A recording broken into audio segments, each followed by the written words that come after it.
What's up, College Station? I'm Grace Hollowell, and today my guest is Stu the Fire Guy from the College Station Fire Department. Hi. How you doing? I'm doing well. It has been a minute since we've had you on the show, but it is summertime, and we are here to talk about some summer fire safety tips. So to kick things off, it is almost Independence Day, so the big thing around this time is fireworks. That's right. Independence Day is all about fireworks and celebrating our freedom and cooking out. And so there's a lot of ways to have fun, and there's a lot of things to think about for your safety, especially when you're dealing with fireworks and a grill. So let's go over fireworks first. First of all, fireworks are not allowed within the city limits of College Station or Bryan. So if you're going to do fireworks, you need to be outside of the city. If you're going to buy fireworks, you've got to go outside of the city. There are alternatives to fireworks that you can use in the city. You can use noisemakers and poppers and glow sticks and things that just you can celebrate with but aren't going to be hot and burning. Even sparklers are not allowed in the city of College Station or the city of Bryan.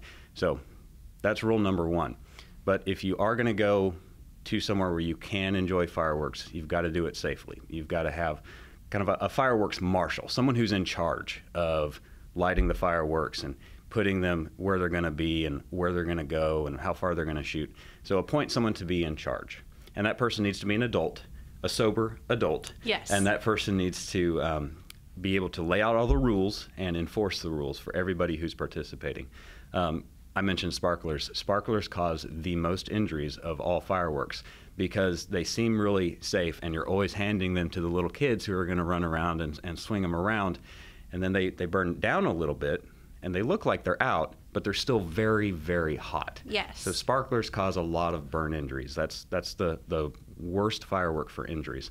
You think it might be Roman candles because they're shooting hot balls of flame out, but it's sparklers, surprisingly enough. So we see a lot of injuries with sparklers, but just fireworks in general can be very dangerous. Make sure that you've got water nearby, preferably a water hose that's already turned on with the nozzle turned off, so that as soon as something that shouldn't be on fire lights on fire, you can spray it down very quickly. Yes, so you're ready to go. Not a bad idea to have buckets of water around also, so you can put fireworks in there after they've been used.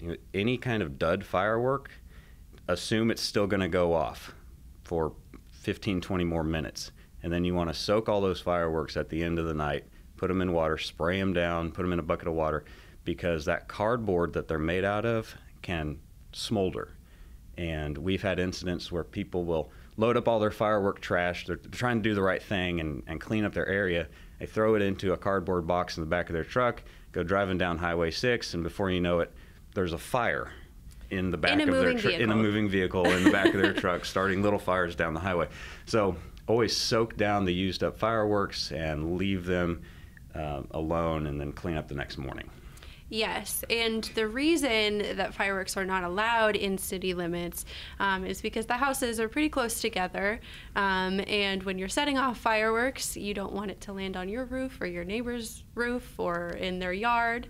So I know a lot of people are like, well, why aren't they allowed? That's silly, but it's for everybody's safety. That's right. It's for everybody's safety, and we always have a little bit of disobedience in the neighborhoods each year. Some people go out and shoot a few off, and our deputy fire marshals will be going around enforcing these rules, and they could confiscate the fireworks that you have, and they could write you a ticket. And you don't want to end your 4th of July night with a citation that you've got to come to the courthouse and pay. So, but the reason we don't allow it in the city is because those sparks and those hot things can land on your house or other people's house, and you would feel terrible, I'm sure, if your firework got caught in your neighbor's gutter and burned the roof off of their house. Right. And the fire department would feel terrible because we don't like to go fight attic fires in the middle of the night. So, not fun for anyone involved. Yes, it's just for everybody's safety. Don't pop firecrackers and fireworks in city limits.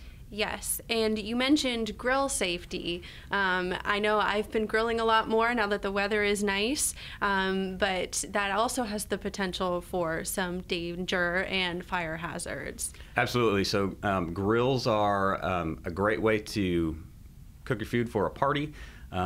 but you want to have someone, again, an adult who is in charge of that grill, the chef, and have that person make sure that the kids aren't playing around the grill, that little hands are not coming up and touching the grill, that all the activity that's going on in the yard is away from where the grill is, because if the grill gets touched or it gets knocked over, it can cause, not just ruin your food, it can cause a lot of bad injuries. And how close to your house should you keep your grill? I know I have a little covered patio, and when it's raining and I still want to grill, I might move it a little closer, Yes. but that's not a smart idea. It's not good to grill under a patio or under an overhang or even under the eave of your house. Your grill needs to be out in the yard, away. And even think about the trees that are over you. Yes. Anything combustible, you need to be several feet away from anything that's combustible. The shed, a wood pile, tall grasses. Just stay away from those things. Again, you like with fireworks, you can have a water hose nearby, and in case it does flare up and become a problem,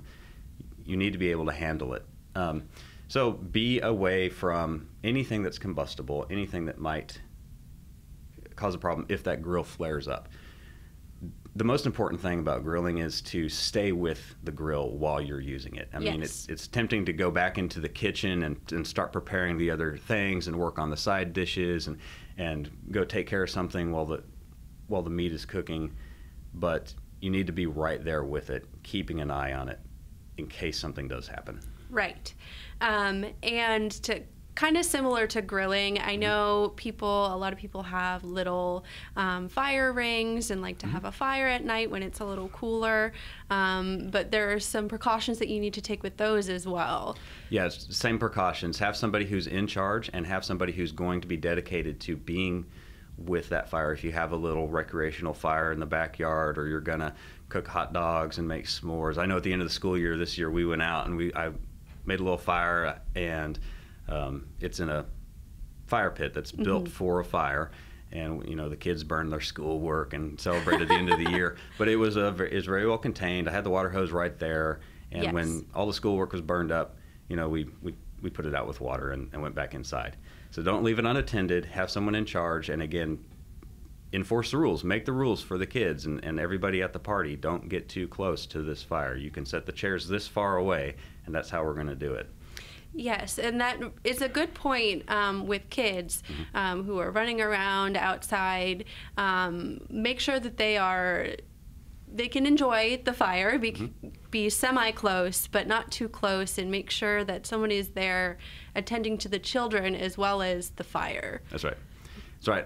Another point I'll bring up is in this community, when we think of a bonfire, we think of the bonfire. Right. And in our mind that's a huge fire. But the technical description of a bonfire is anything bigger than 3 by 3 by 3 feet. So if you've built a fire in your backyard that is bigger than 3 by 3 by 3 feet, you technically have a bonfire. Right. And backyard bonfires are not allowed. Correct. Even though the bigger the fire, the more impressive, the more fun. And it's the same thing, because those embers that are flying off of that big fire can float quite a ways away and end up, again, in your neighbor's gutter, causing a big problem for your neighbor or in your own gutter. Right. So big fires are not allowed. Small recreational, cooking a hot dog, burning a s'more fire, those are fine.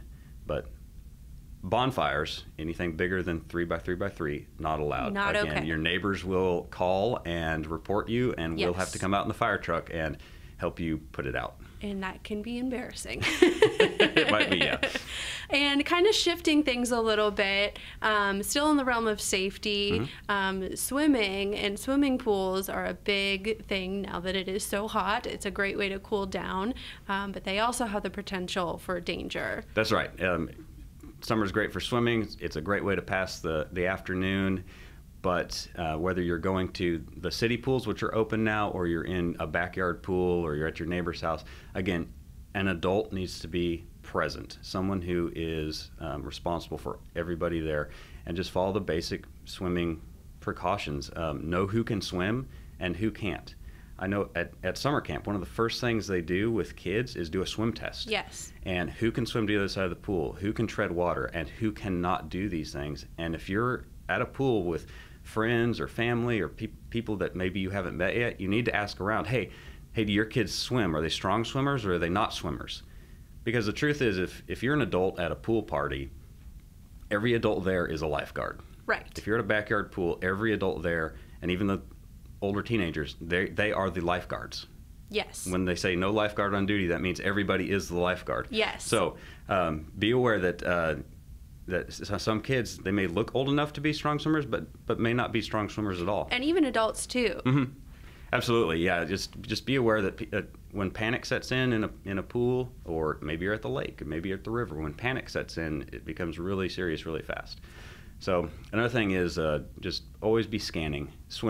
Drowning is a silent thing. Yes. Once you're under the water, it's not like it is in the movies where you're screaming for help and waving your arms. Once you're under the water, you're not able to make any noise.